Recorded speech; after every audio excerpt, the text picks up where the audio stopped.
এই চিত্রই দেখেছিলাম একেবারে সাইফুল্লাহ কাসরি পেহেলগাঁও হামলার অন্যতম মূল মাথা, মূল মাইন্ড। তিনি বাংলাদেশের 8 থেকে 80 সবাইকে নিয়ে বিভিন্নভাবে প্রচার করছেন যে ভারতকে শেষ করে দিতে হবে।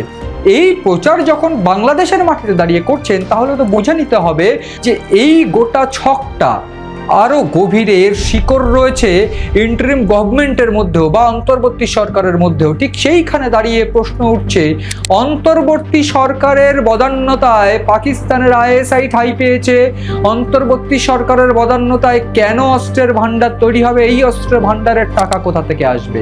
বাংলাদেশ তো ইকোনমিক্যালি এত শক্ত রাষ্ট্র নয় যেখানে এই অস্ত্রের ভান্ডার তৈরি করার এত টাকা রয়েছে।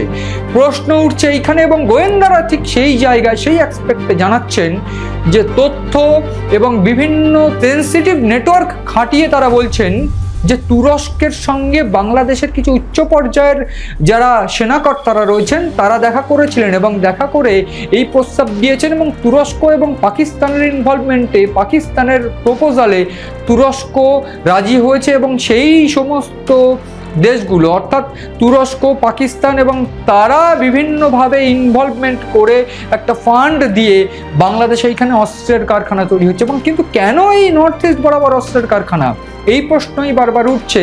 তার কারণ একেবারে ইন্দিরা গান্ধীর সময় থেকে আমরা দেখেছিলাম কিভাবে বিচ্ছিন্নতাবাদী সংগঠনগুলোকে কাজে লাগিয়ে নর্থ ইস্টকে টার্গেট করা হচ্ছিল।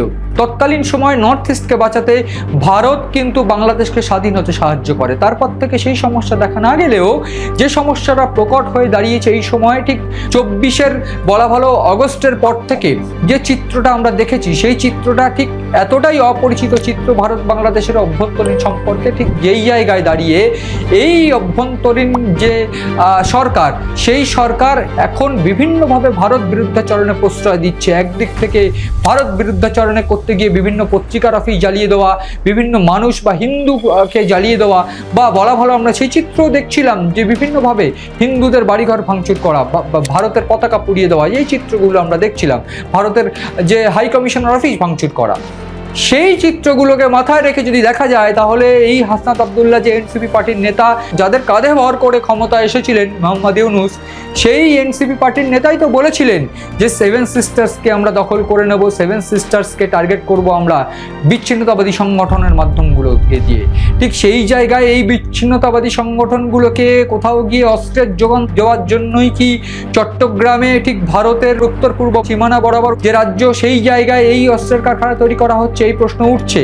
এবং প্রশ্ন এইখানে উঠছে, আগামী আমরা জানি ফেব্রুয়ারির 14 তারিখে নির্বাচন, সেখানে 12 তারিখেও নির্বাচন। তার আমরা যদি ধরে নিই যে ফেব্রুয়ারির 15 তারিখের মধ্যে নির্বাচিত সরকার চলে আসবে, তাহলে সেক্ষেত্রে কেন অন্তর্বর্তী সরকার এত বড় একটা প্রজেক্টকে সহমতি দিল, বা কেন সম্মতি দিল ঠিক আগামী কয়েকদিনের মধ্যেই, যেখানে অন্তর্বর্তী সরকারের কোনো বৈধতা থাকবে না? সেই ঘটনার পরপরই প্রশ্ন উঠতে শুরু করছে যে কেন অন্তর্বর্তী সরকারের এত ছক? তাহলে কি এর গোপনে বা এর অন্তরালে রয়েছে আরো বড় কোনো প্ল্যান?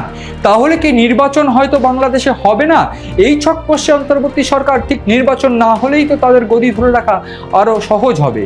কারণ নির্বাচন হলে সেক্ষেত্রে বিএনপি একটা গুরুত্বপূর্ণ ভূমিকায় দেখা যাবে তাদের। কারণ এই কোনোভাবেই জামাত, এনসিপি বা অন্যান্য যেসব সংগঠনগুলো, যেসব দলগুলো, রাজনৈতিক দলগুলো নির্বাচন লড়ছে, তাদের যে কোনো গ্রিপ বাংলাদেশে এই মুহূর্তে নেই, সেটা পরিষ্কার। ঠিক সেই জায়গা থেকে পাকিস্তানের ইনভলভমেন্টে, তুরস্কের ইনভলভমেন্টে যদি বাংলাদেশে একটা বড় প্রজেক্ট নামাতে পারে, সেক্ষেত্রে ভারতের বিরুদ্ধাচরণ করা এবং অন্যদিক থেকে এই নির্বাচনকে ভেস্তে দেওয়া, দুটোই তো খুব সহজ হবে, তাই নয় কি? ঠিক সেই জন্যই কি বাংলাদেশে এত বড় প্রজেক্ট, বাংলাদেশের অন্তর্বর্তী সরকার মোহাম্মদ ইউনূসের এইরকম একটা পরিকল্পনা? যদি তাই হয়, তাহলে পরিণাম কি?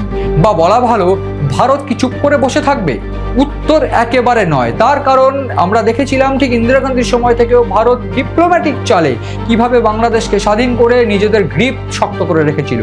এইবার হয়তো আওয়ামী লীগকে সরকারে আনার জন্য ভারতের অন্য কোনো পদক্ষেপ নিতে হবে। তার কারণ প্রাথমিকভাবে যে পরিস্থিতি আমরা দেখেছি, ঠিক ভারতের যে ইকোনমিক জোনটা ছিল, যেইখানে অস্ত্র ভান্ডার তৈরি হচ্ছে, ভারত ও শেখ হাসিনার সময় ভারতের সঙ্গে চুক্তি হয় এবং সেইখানে 900 কোটি টাকার যে প্রজেক্ট হবে বলে কথা ছিল, ভারত এবং বাংলাদেশের যৌথ উদ্যোগে সেইখানে কলকারখানা তৈরি হতো, সেইখানে ব্যবসা হতো, এরকম একটা পরিকল্পনা ছিল। কিন্তু সেখানে ইউনূস ক্ষমতায় আসার পর থেকে সেই সমস্ত কিছু বন্ধ হয়ে যায়। কিন্তু কথা ছিল যে ভারত সেই জায়গাকে ডেভেলপ করবে, ভারত ডেভেলপ করার জন্য সেই ফান্ডও কিন্তু রিলিজ করেছিল, সেই জায়গায় ডেভেলপমেন্টের কাজও শুরু হয়েছিল। কিন্তু ঠিক সেই সময় এই চুক্তি বাতিল করে সেইখানে অস্ত্রভাণ্ডার তৈরি করাই কিন্তু প্রশ্ন তুলছে। এবং ঠিক সেই জায়গায় ভারত যে চুপ করে বসে থাকবে না, ভারত বিভিন্ন ক্ষেত্রে উত্তর পূর্ব বা নর্থ ইস্টের বিভিন্ন জায়গায় নোটাম জারি করে তাদের মহড়া চালিয়েছে।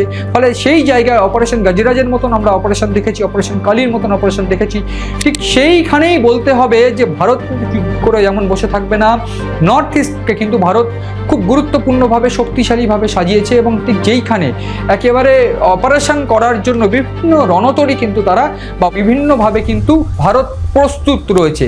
একেবারে স্যাটেলাইট বেস সার্ভিলেন্স থেকে শুরু করে সমস্ত রকমভাবে ভারত প্রস্তুত। এবং ঠিক সেই জায়গায় ভারত কিন্তু কোনোভাবেই আর ক্ষমা করবে না বাংলাদেশকে, সেইটা কিন্তু একেবারে প্রকাশ্যে, সেইটা কিন্তু একেবারে চিরন্তন সত্য হয়ে দাঁড়াচ্ছে এই মুহূর্তে দাঁড়িয়ে। ঠিক বাংলাদেশ যদি এই অস্ত্রের কারখানা করে তুরস্ক পাকিস্তানের ইনভলভমেন্টে, সেই অস্ত্রের কারখানা যদি ভারতের বিরুদ্ধে ব্যবহার হয়, সেই অস্ত্রের কারখানা আদৌ তৈরি হবে কিনা সেই সমস্ত দিকে নজর রয়েছে। এবং ভারতের যে এই মুহূর্তে যে অ্যাকশন ভারত নেবে বা ভারতের কি পদক্ষেপ হয় সেই সমস্ত দিকে নজর রয়েছে আমাদের। নজর রাখুন আপনারাও সিএন ডিজিটালের পাতা।